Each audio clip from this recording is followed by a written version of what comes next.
Oi gente, Júlio Marinho falando, bem-vindos ao canal, tudo bem com vocês, queridos? Então, gente, eu fiz uma provocação no Twitter, usando essa coisa de que as pessoas dizem com toda razão, eu concordo, de que brinquedo não tem gênero, roupa não tem gênero, não? Então, mas são as mesmas pessoas que, convenientemente, usam essas roupas e esses brinquedos como critério para definir se uma criança é trans ou não, né? Porque os critérios são esses, os brinquedos que utilizam, as roupas que gostam de usar, né? Os tais trejeitos que eles supõem ser trejeitos femininos ou masculinos, enfim, e essa provocação acabou gerando um certo engajamento. E é disso que vamos falar aqui hoje. Mas antes de continuar, aquele recadinho que eu dou sempre aqui, para quem estiver chegando aí agora, já se inscrever no canal, deixarem um joinha, comentarem bastante, indicarem o canal para os amiguinhos e não esquecendo do canal lá no Instagram também. Tá bom, queridos? Bom, a gente cansa de ver isso, né? Os argumentos são sempre esses. Ah, aquele menininho, o menininho e tal. É trans por quê? Porque gostava de usar os vestidinhos da irmã, não gostava de usar as roupas dele, gostava de brincar sempre com os brinquedinhos da irmã, ou da prima, ou de qualquer outra pessoa, enfim, gostava de brincar de boneca. E aí, por isso, essa criança é tida como uma criança trans. E eu, assim, discordo absolutamente disso, acho totalmente errado. Inclusive, eu estava vendo uma reportagem de uma mulher exibindo o seu filho de 5 anos, que é uma menina trans, segundo essa mãe. Bom, o nome da mãe é Tamires, o menino tem 5 anos, né? Ela percebeu que ele era trans já aos 2 anos de idade. O nome do menino era Bento, agora é Ágata. E essa mãe já escreveu livros, já deu várias entrevistas, né, contando essa trajetória de Ágata. Não ficou claro para mim quais foram os critérios que essa mãe usou, né, para definir que esse menino nasceu num corpo errado e agora está sendo tratado como uma menina, e, enfim. E a criança tem 5 anos, né? Então, assim, aparentemente, pelo menos pelas fotos que eu vi, tá ali super de boa, usando, né, que seriam, aliás, roupas femininas, né? Vestidinho, aquelas coisas todas. E aí eu fico me perguntando assim, será que essa criança apresentou realmente todos esses trejeitos, essas preferências por coisas ditas como femininas? Ou isso é viagem simplesmente da mãe, ou a mãe queria isso? Até porque essa criança também pode estar gostando muito da atenção que ela está tendo, né? Então são várias questões envolvidas aí.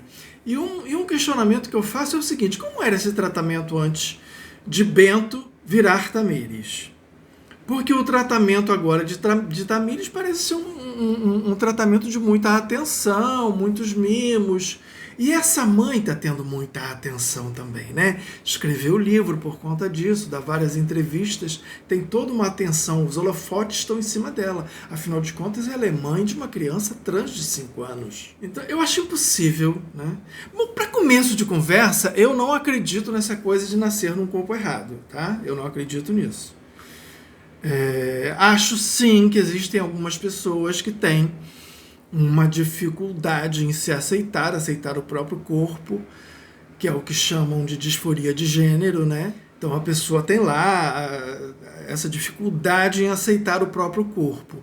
Mas aí eu pergunto, o tratamento não deveria justamente ser tentar resolver esse desconforto, né? Tentar tratar essa negação do corpo, essa ojeriza do próprio corpo, não sei nem como chamar isso. Não seria, o ideal não seria isso, tratar esse desconforto, do que se encher de hormônio, fazer uma operação de grande porte para adequar o corpo a esse desconforto? Eu acho muito estranho. Eu acho que é um procedimento ao contrário, inclusive, né? Eu acho que deveria ser o contrário. Eu acho que deveria se tratar esse desconforto, né? Mas enfim, gente, como eu sempre digo aqui, eu sou muito a favor da liberdade dos corpos, né? Então eu acho que a pessoa tem total direito sobre o seu corpo, total direito de fazer o que quiser com ele, não é? Mas eu acho que neste caso isso deveria ter um pouquinho mais de rigor da lei. Por exemplo, eu sou totalmente contra bloqueadores de puberdade. Eu acho que uma criança entrando na puberdade não tem maturidade suficiente para decidir bloquear a sua puberdade, porque isso não é assim. Bloqueei, desbloqueei. Não é assim, gente. Suponhamos, um menino de 12 anos vai ali começar a tomar bloqueadores de puberdade, sei lá, quando ele tiver seus 15, 16 e se arrepender. Sabe, não é parar e a puberdade vai começar dali. Não vai. Passou. Já era. O bonde já foi. Então essa criança vai ficar esse adolescente já no caso, né, com um corpo não tão desenvolvido como ficaria se tivesse o curso natural, né, tivesse deixado correr livre, se não tivesse sido bloqueado. Então a gente imagina o seguinte: essa criança terá características, esse adolescente, na verdade, terá características sexuais primárias e secundárias incompletas, ou pelo menos não tão desenvolvidas quanto seriam. Enfim, é muita coisa para a gente questionar, são muitas dúvidas, e eu não sei se a ciência já respondeu todas essas dúvidas, sabe? E mesmo que não fosse o caso, como ficaria a cabeça dessa criança? Ah, mas são muito pouquinhas as pessoas que se arrependem, olha só.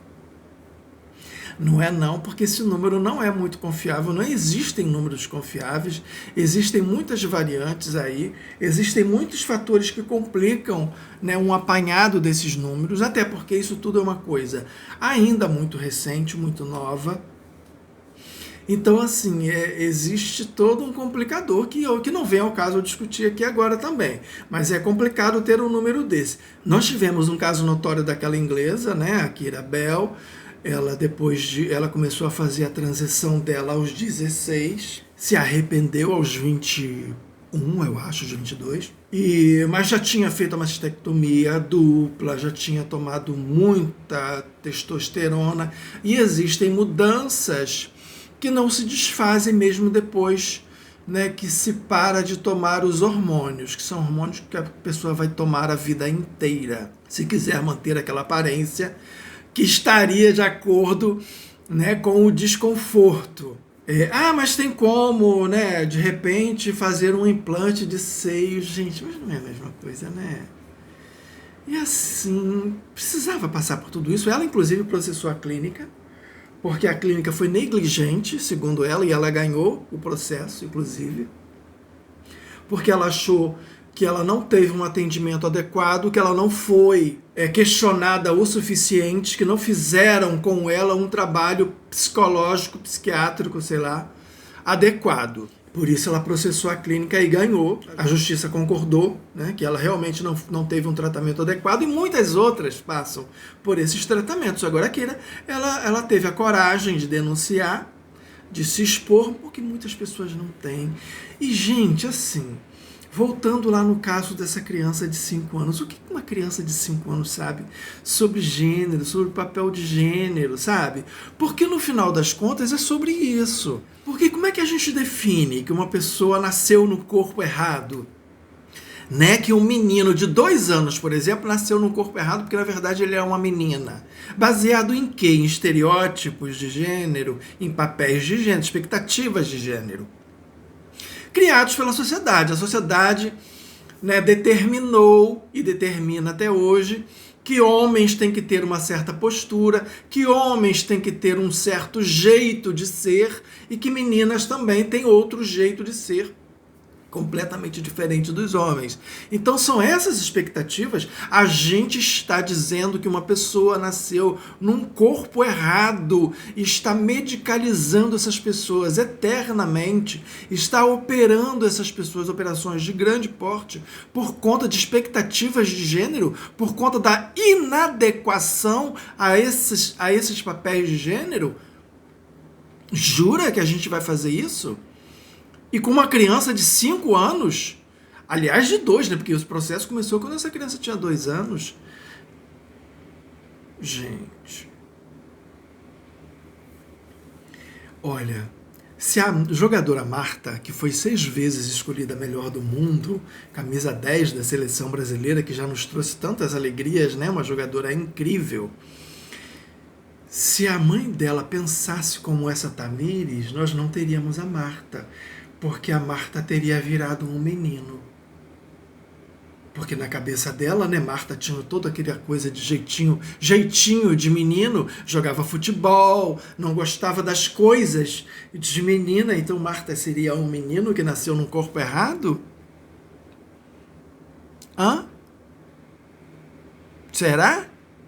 Quantas outras?